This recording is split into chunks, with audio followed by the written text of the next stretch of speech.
योद्धा शत्रु की ओर आगे बढ़ता है, उससे पीछे नहीं भागता। मैं तुम्हें युद्ध का आह्वान देता हूं कौंतेय।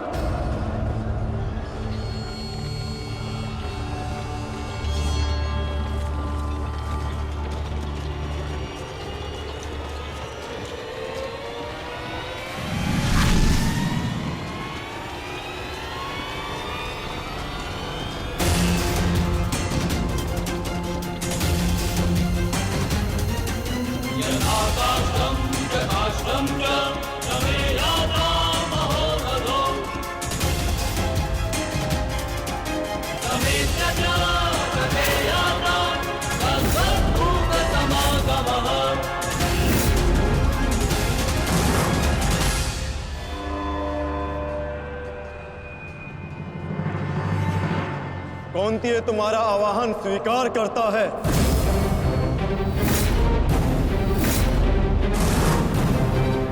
छल, आपने मेरे साथ छल किया माधव। नहीं अंगराज, छल नहीं, ये रणनीति है।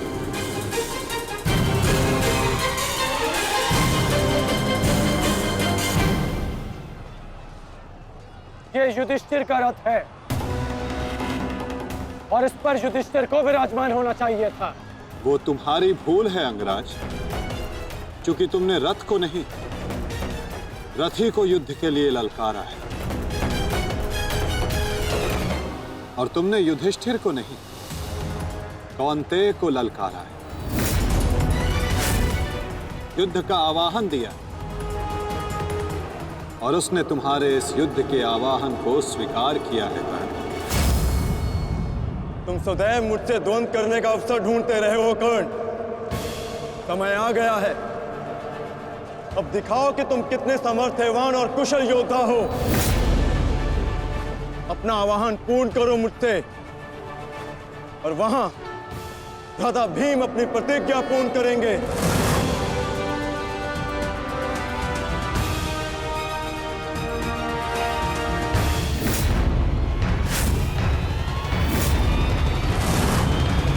आज मैं 95 कौरवों का अंत कर दूंगा। पांचाली को दिया हुआ वचन और कुरु सभा में ली हुई प्रतिज्ञा आज दोनों ही पूर्ण हो जाएंगे। तुम आगे बढ़ो भीम, तुम्हारे मार्ग की बाधा हम दूर करते हैं। आगे बढ़ो।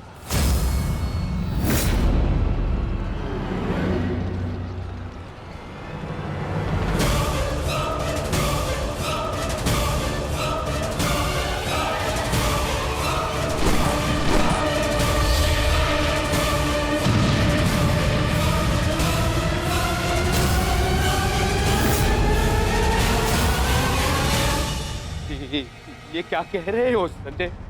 वहां वासुदेव ने काट से कर्ण को फंसा दी और यहाँ भीम हमारे व्यू में प्रवेश कर चुका है। शेष तीनों पांडव उसके पीछे हैं।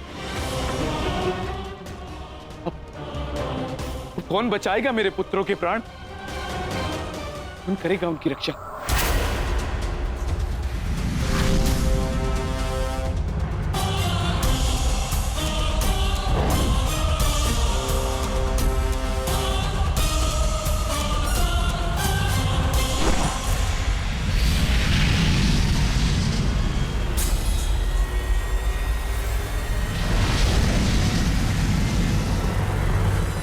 कर्ण का संकेत है।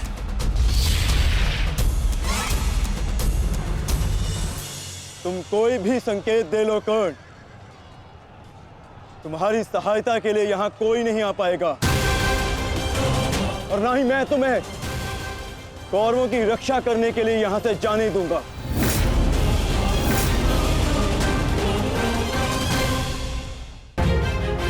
तुम कोई भी संकेत दे लो कर्ण, तुम्हारी सहायता के लिए यहां कोई नहीं आ पाएगा। कौन कहता है कि मैं रक्षा के लिए संकेत दे रहा हूं? माधव भले ही तुम्हारे सारथी हैं, किंतु इनकी नीति मैं तुमसे अधिक पहचानता हूं। तुमने भले ही माधव की सहायता से मुझे युद्ध क्षेत्र से अलग कर दिया, किंतु मेरी रणनीति को विफल नहीं कर पाओगे अर्जुन।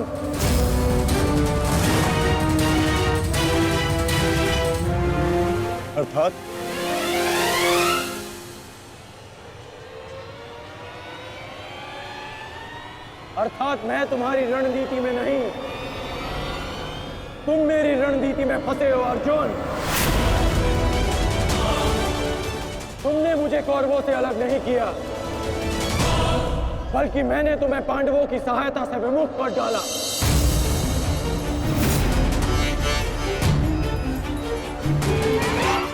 अब तुम भीम की सहायता नहीं कर पाओगे अर्जुन, और भीम किसी कौरव का वध नहीं कर पाएगा।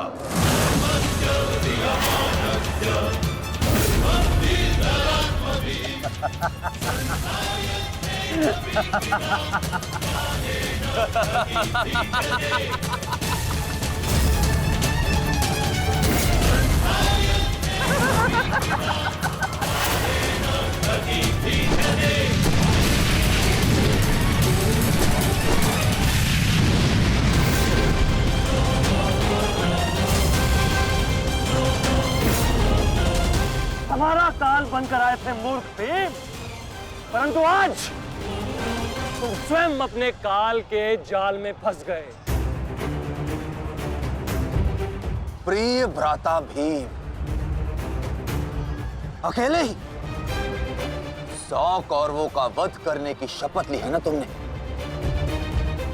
तो अब देखते हैं कि इस शपथ को पूर्ण करने का सामर्थ्य तुम्हें है भी या नहीं। प्रतिज्ञा पूर्ण करना चाहते थे ना गदाधारी? इस प्रतिज्ञा को पूर्ण करने के लिए तुम्हें अब अगला जन्म लेना होगा, क्योंकि इस जन्म में तुम्हें मरना होगा गदाधारी।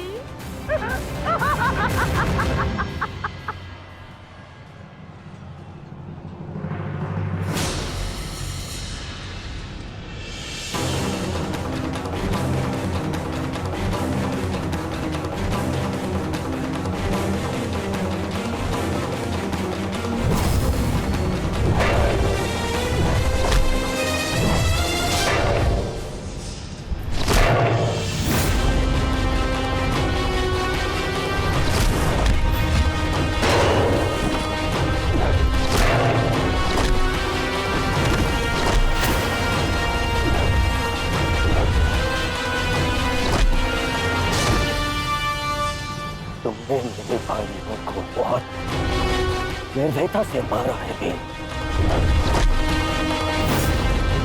आज मैं तुम्हारे नाम से उनका तर्पण करूंगा।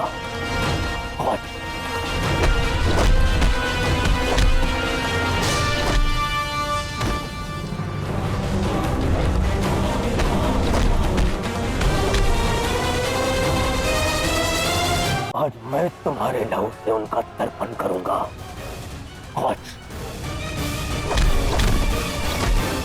भीम, आज मैं अपने भ्राताओं की मृत्यु का प्रतिशोध लेकर रहूंगा। सावधान!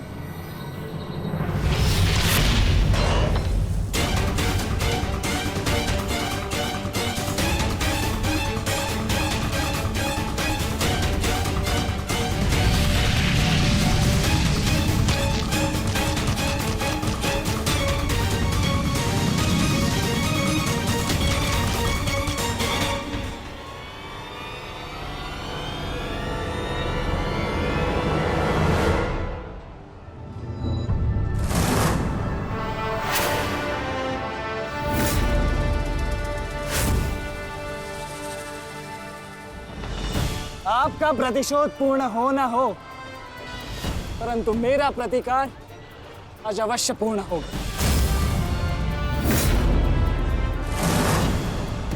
अभिमन्यु, 2 योद्धाओं के बीच में आना युद्ध नियमों के विरुद्ध। 6 महारथियों ने अकेले ताचरी भीम को घेरा है। नियम तो आपने भंग किया है, तो अब ये अधिकार मुझे भी है।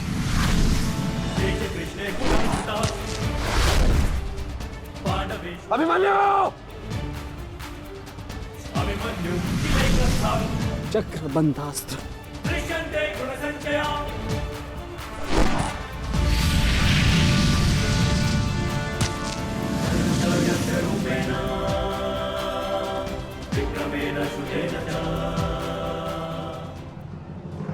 अभिमन्यु, तुम भूल रहे हो मैं तुम्हारे पिता के आचार्य का पुत्र हूं। चक्र बांध अस्त्र का तोड़ मैं जानता हूं। चक्र विपरीत अस्त्र।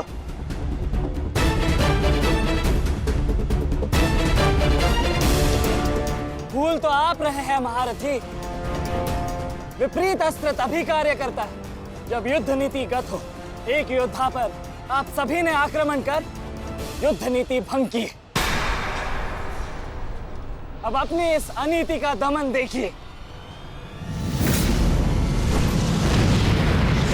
बालक! बालक! मेरी शत्रुता तुमसे नहीं है। मेरे मार्ग से हट जाओ, अन्यथा अपने प्राणों से हाथ धो बैठोगे। धो तो आज मैं उस कलंक को दूंगा जो मेरे परिवार के माथे पर है, कि अपने कुलवधु के अपमान का प्रतिकार नहीं कर पाए।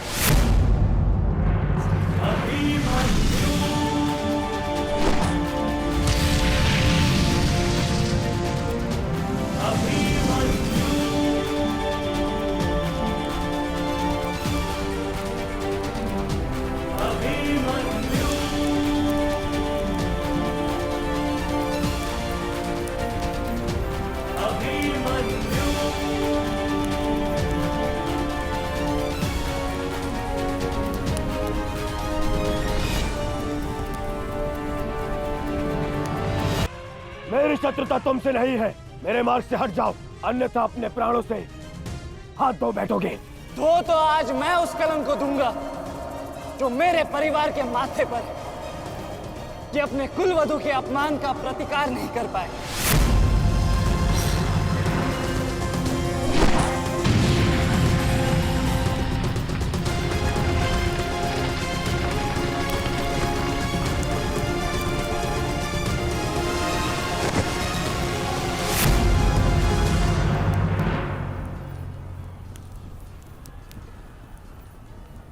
अनुभव करो इस ज्वाला को युवराज दुर्योधन। ये वही ज्वाला है जो इतनी वर्षों से मेरी माता के हृदय में धधक रही है।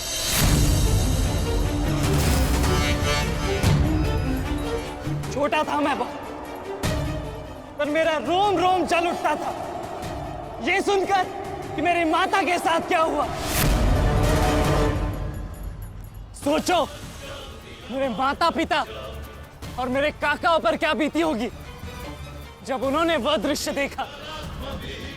मेरे माता पर क्या बीती होगी जब सहस्त्रों आंखें उनके वस्त्रहीन होते शरीर पर पड़ रही थी। आज मैं आपको उस अपमान का अनुभव कराऊंगा। आपकी पूरी सेना और महारथियों के समक्ष आपका वस्त्र हरण करूंगा और कोई कुछ नहीं कर पाएगा।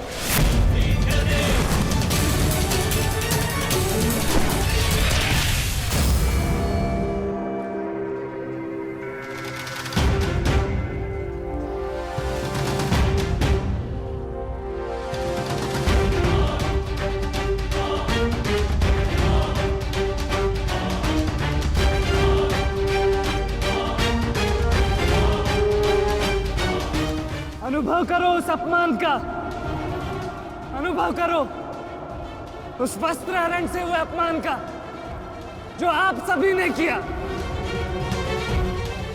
नदी जब सीमा तोड़ती है तो बाढ़ आती है।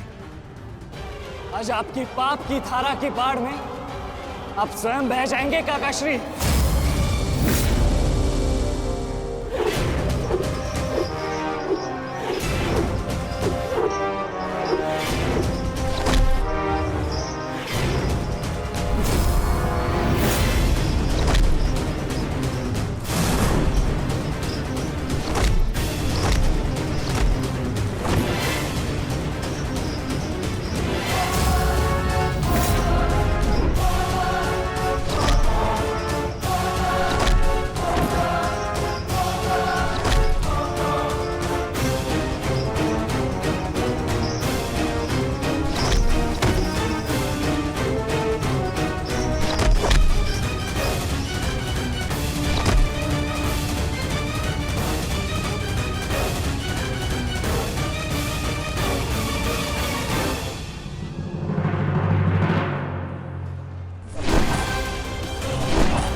आप अपनी शक्ति व्यर्थ कर रहे हैं आचार्य।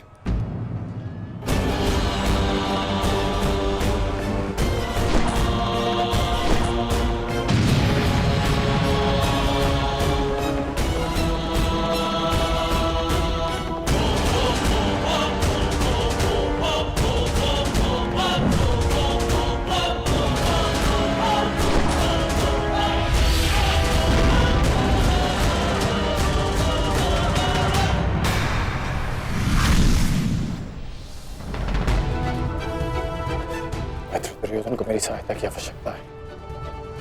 चलो सत्यसेन।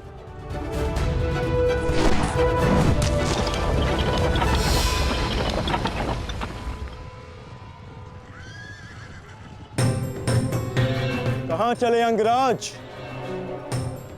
मैं जानता हूं कि तुम्हारे मित्र पे आए संकट का संदेश तुम्हें मिल चुका है, परंतु मैं तुम्हें जाने नहीं दे सकता। तुम कदाचित मुझे रोक सकते थे अर्जुन, परंतु तुमने एक भूल कर दी। तुम अपने रथ पर नहीं हो अर्जुन। हाँ, वासुदेव तुम्हारे सारथी हैं, परंतु महाबली हनुमान का आशीर्वाद तुम्हारे रथ पर नहीं।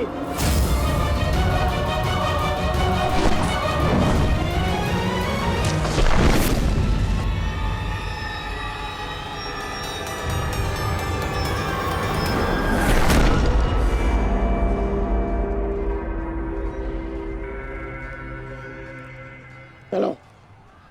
मैं अभी भी पराजित नहीं हुआ हूं कर्ण। तुम इस प्रकार द्रोण छोड़कर नहीं जा सकते।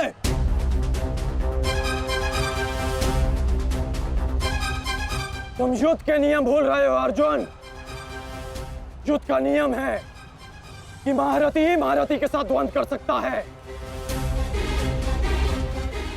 और तुम रथ विहीन हो, इसलिए मैं तुम्हारे साथ द्वंद्व नहीं कर सकता।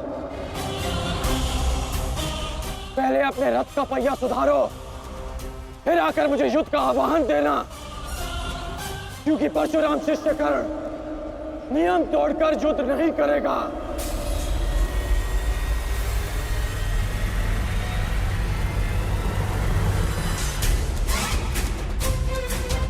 चलो सत्यसेन।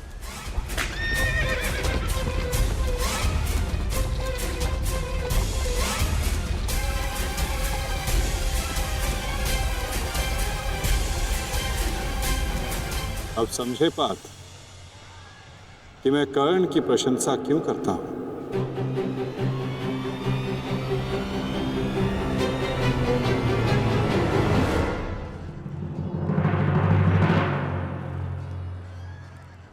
मानता हूं कि आपका वध करना काकाश्री की प्रतिज्ञा थी। उनकी प्रतिज्ञा को भंग करने का दंड मैं सह लूंगा, परंतु आज अपनी माता के अपमान का दंड मैं आपको अवश्य दूंगा।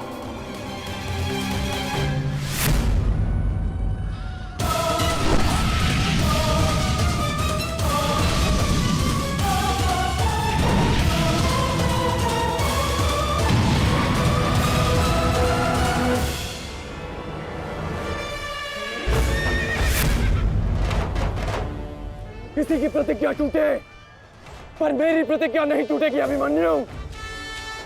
और मेरी प्रतिज्ञा है कि जब तक मैं जीवित रहूंगा, मेरे मित्र के प्राण नहीं जाएंगे।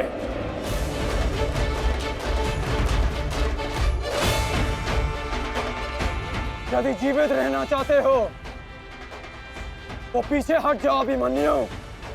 आप भूल रहे हैं अंगराज कि मैं किसका पुत्र हूं।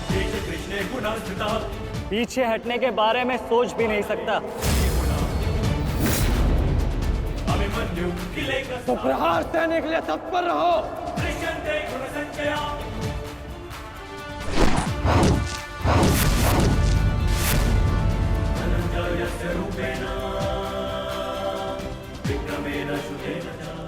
ये मेरे लिए पर्याप्त नहीं अंगराज।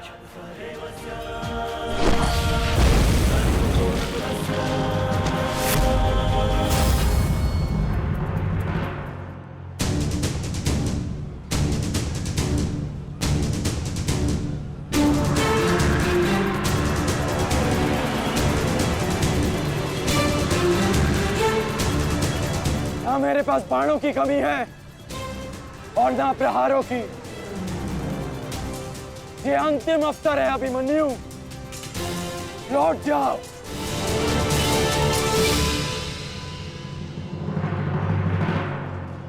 तो मेरे तुनीर में भी उत्तर प्रस्तुत है अंगराज।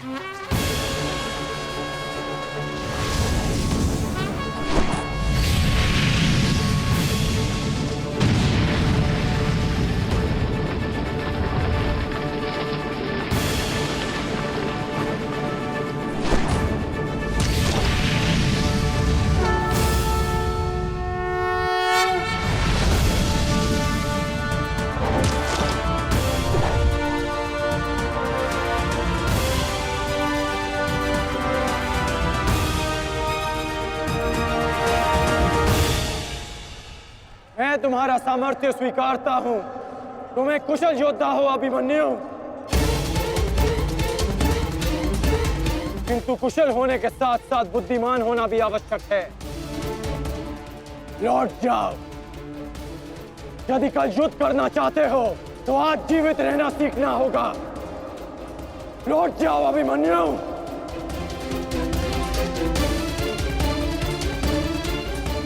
एक योद्धा के लिए आज या कल नहीं होता अंगराज। उसके लिए केवल वो ही पल होता है जिसमें वो मृत्यु के सामने खड़ा होता है। एक वीर योद्धा से सुना था मैं, हे मृत्यु, तैयार यदि तू आने को प्रसन्न मुखा। द्वार खुला है, तेरा